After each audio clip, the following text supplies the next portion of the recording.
Halo, namaku Ana. Mungkin beberapa dari kalian sudah mengenalku dari dua cerita sebelumnya. Bagi yang belum mendengar cerita yang sebelumnya, nanti aku tuliskan di link deskripsi ya. Nah, kali ini aku akan menceritakan kepada kalian kisahku di kontrakan tersebut di bagian yang terakhir. Nah, setelah rumah kontrakan sudah selesai diruqyah, kami pun kembali menempati rumah tersebut dengan harapan setelah diruqyah gangguan-gangguan yang menimpaku akan berakhir. Aku masih tidak bisa memaafkan Rizal karena ulahnya melakukan ritual-ritual aneh kemarin. Bahkan dia tak ada sekalipun meminta maaf dan menyesali perbuatan dia. Aku biarkan saja dia. Hari demi hari ku jalani seperti biasa. Hubunganku dan Rizal tak terlalu jauh berubah. Aku masih memperlakukan dia selayaknya istri melayani suami. Namun aku selalu mengingatkan dia bahwa jangan pernah sekalipun melakukan ritual tersebut lagi. Karena itu sama saja bersekutu dengan setan. Dia hanya menjawab iya dengan wajah datar seolah peringatan dariku hanya angin lewat. Namun beberapa bulan berselang, keluarga kami ditimpa situasi ekonomi sulit yang mengharuskanku untuk bekerja untuk membantu situasi ekonomi keluargaku. Aku menitipkan anakku, Aziz, kepada seorang bibi kenalan keluargaku. Aku menitipkan Aziz dari pagi sampai sore, sebelum maghrib sudah kujemput pulang. Aku bekerja di pabrik yang memproduksi tekstil dan kain-kain yang biasa dipakai untuk sofa, tak terlalu jauh dari rumah kontrakanku. Aku bekerja di bagian administrasi. Aku bekerja rutin seperti biasa, sampai ada suatu saat aku merasa tak enak badan saat bekerja. Aku pun meminta izin untuk pulang lebih awal. Aku pun diantar oleh salah satu staf pabrik sampai rumah kontrakanku. Sesampainya di rumah kontrakan, aku pun langsung merebah diriku di tempat tidur. Sampai pada suatu kondisi, aku seperti setengah sadar dari tidurku. Aku melihat sesosok nenek-nenek membelakangiku. Aku tidak tahu siapa dia, sampai dia berkata, "Kumaha, Neng? Tadi di," ucap nenek tersebut. "Gimana, Neng, betah di sini?" Aku pun langsung tahu nenek ini yang sebelumnya pernah ada di mimpiku saat awal-awal aku menempati rumah kontrakan ini. "Kumaha bari betah, Mak?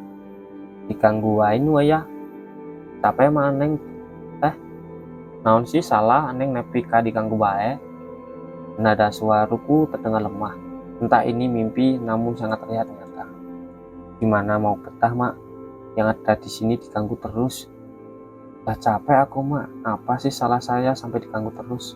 Mereka cuma pengen kenalan, biarin aja. Tapi ada sosok yang marah atas perbuatan kalian. Suami yang menurut kamu baik tak sebaik yang kamu pikir," ucap nenek tua itu. "Satu lagi, kamu jangan pindah dari sini, tetaplah di sini. Mak suka sama kamu. Jangan kamu memilih menetap. Segala hal yang kamu inginkan pasti terkabul dengan cara apapun. Namun sebaliknya, jika kamu memilih pindah dari sini, Mak yakin rumah tangga kamu bakal runtuh. Ritual yang dilakukan suami-suami itu telah gagal. Dia akan segera menerima konsekuensinya," lanjut nenek tua tersebut. Lantas si nenek pun beranjak pergi dan berjalan keluar membelakangiku. Aku pun kembali tertidur lalu terbangun jam 4 sore. Aku pun bergegas menjemput Najis dari pengasuhnya. Malam telah tiba, namun Rizal belum juga sampai sekarang. Aku dan Najis pun menunggu hingga larut malam. Rizal pun baru sampai rumah pada jam 10 malam. Saat masuk, wajah Rizal terlihat kusut, masuk tak mengucapkan salam. Aku pun heran, tak seperti biasanya. Hari ini dia hanya diam. Semenjak sampai rumah, dia langsung tidur. Aku pun tak mau mengganggu, lantas pergi tidur. Saat tengah malam, aku terbangun dengan suara erangan sesuatu.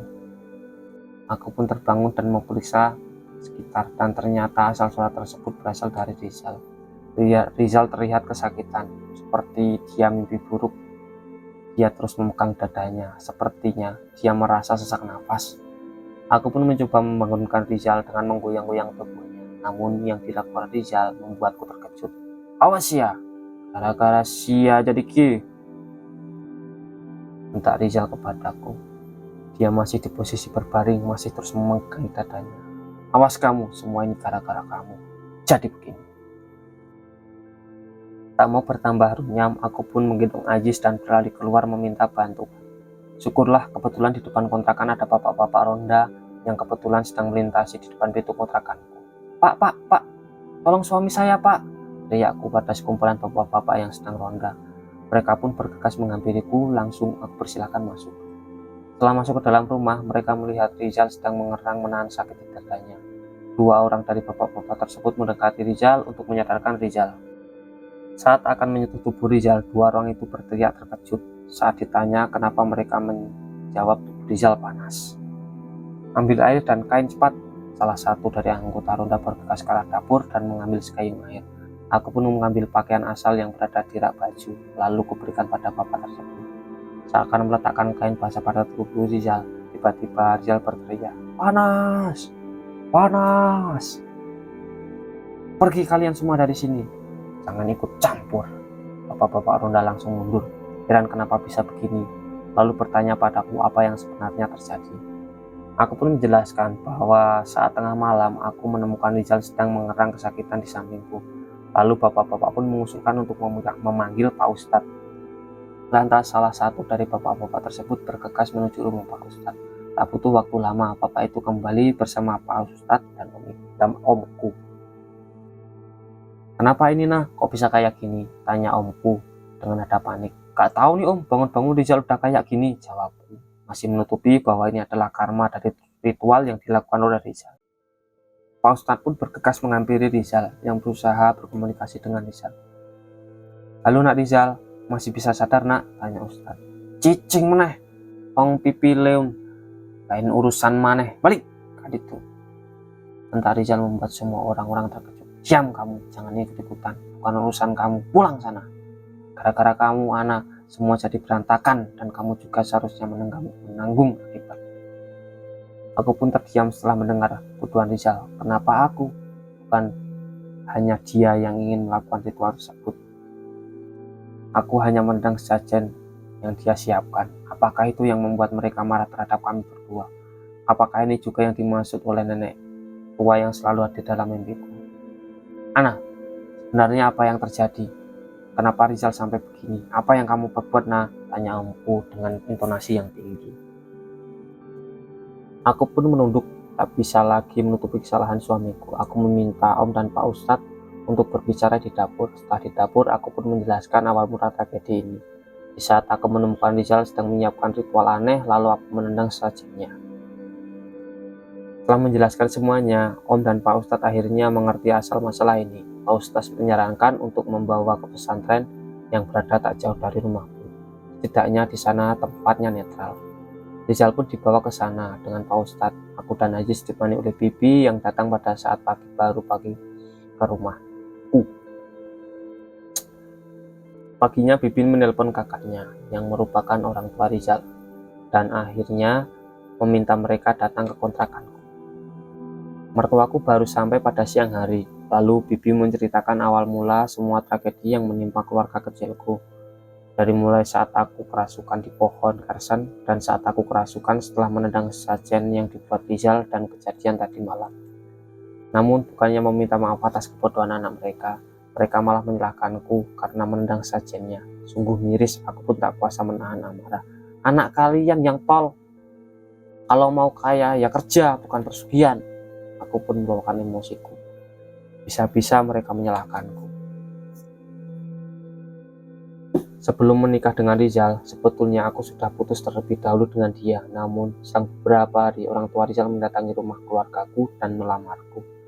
Saat itu aku belum bisa memikirkan dengan matang, karena saat itu aku masih berumur 19 tahun. Jadi orang tuaku pun menyetujuinya. Tak terima dengan tuduhan mereka, aku pun menelepon orang tuaku untuk segera datang. 1 jam kemudian, orang tuaku akhirnya sampai. Ayahku saat pertama kali datang langsung memaki keluarga dari Rizal. Dia terus memaki mereka dan menyebut mereka orang tua yang tak becus mendidik. Ayahku langsung meminta keluarga mereka untuk memaksa Rizal menceraikanku. Pertikaian kedua keluarga tak terhindarkan, akhirnya dipisahkan oleh warga sekitar.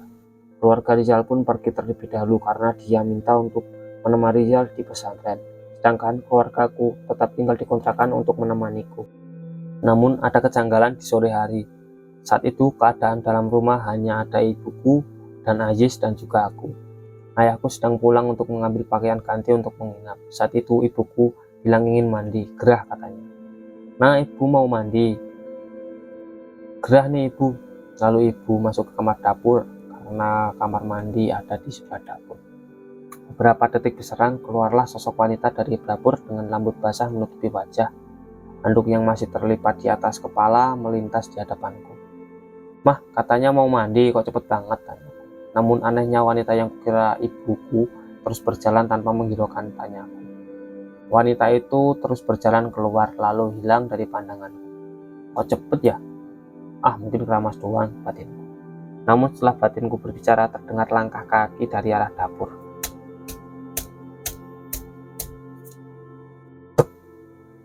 Jantungku akhirnya berdebar. Siapa itu? Bukankah ibuku sudah keluar? Lalu siapa di dalam? Dengan perlahan aku menghampiri dapur. Sesaat sampai di depan pintu dapur, ibuku muncul dari dapur dan membuatku terkejut. "Mama, bukannya tadi udah keluar dari..." "Aduh, gimana sih, Ma?"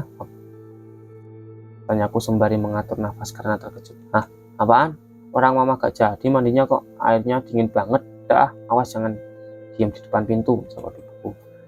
"Lantas yang tadi keluar dari dapur siapa?" Setelah bulan panjang, aku pun memutuskan untuk pergi dari kontrakan ini. Orang tuaku membantu untuk mengemasi barang-barangku, membiarkan barang-barang Rizal tetap di sini. Aku akan pulang ke rumah orang tuaku sementara. Namun, di sela mengemasi barang, aku mendapatkan telepon. Suamiku setuju untuk menceraikanku. Entah harus senang atau sedih, di luar ritual yang Rizal lakukan, dia tergolong suami yang baik. Ya, walaupun mempunyai emosi yang tak stabil, namun jika diteruskan pun aku tak menemukan ketidakpastian dalam hidup. Aku pun menangis memikirkan masa depan anakku, bagaimana aku membesarkan dia tanpa sosok ayah. Namun setelah memikirkan lebih panjang, aku pun ikhlas dan siap mendidik anakku sampai dewasa. Kami pun bercerai. Aku ikut orang tuaku pindah ke daerah perbatasan Bandung Barat dan Purwakarta. Mendidik Ayis sampai umur 6 tahun. Aku pun kembali bekerja. Seminggu sekali aku bertemu anakku. Itulah pengalamanku selama tinggal di rumah kontrakan tersebut. Pahit manis aku rasakan di tempat itu. Ya, walau berujung pahit bagiku, namun aku harus mendidik anakku agar tak seperti ayahnya. Oke, mungkin cukup sekian cerita dari aku ya. Terima kasih bagi yang sudah mendengarkan sampai akhir dan yang sudah subscribe, like, dan komennya ya guys ya. Semoga kisahku ini menjadi pelajaran bagi kalian semua untuk tetap bekerja keras dan tidak melakukan hal-hal yang di luar nalar. Oke, terima kasih. Sampai jumpa di next video ya. Bye bye.